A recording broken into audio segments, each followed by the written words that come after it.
Hello everyone. I've continued construction on the hutch conversion to paludarium. I could just tell out there in YouTube world everyone was getting worried that I'd abandon it because it was too big a project. There was definitely a month there where... So this is about where we left off. I've certainly done a lot since here, but this will be a relatively quick update. I think since I took this series of pictures I actually have done a bunch more, and so I'm hoping to get another update on kind of take those pictures and get that made up, we'll say in a couple weeks. But yeah, I feel like I'm making a lot of progress right now. So this is where we start, and from there I had a whole lot of work to do. So let's call this upper section of the hutch the paludarium housing, and the lower section sort of the sump base.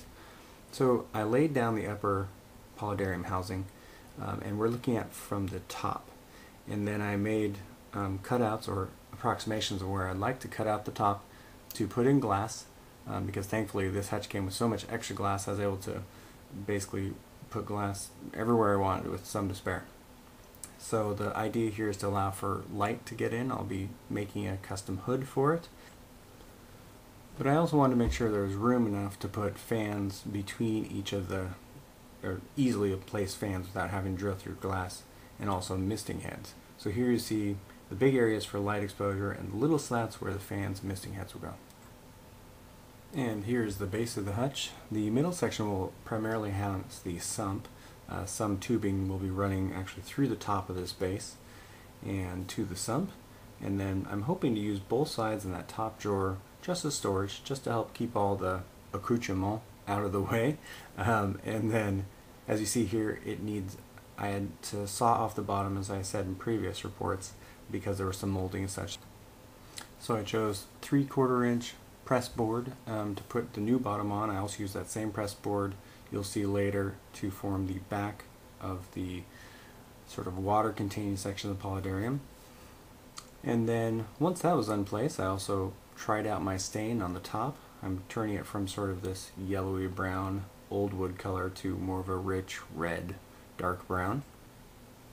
And then I wanted to make basically a one-piece removable hatch that I could get to the sump. So I took the fronts of the remaining 3 drawers, fastened them together using a piece of thin plywood here, and then I will be attaching it by magnets probably to the actual base itself, so that I can just simply take it away and get to the sump when I need to.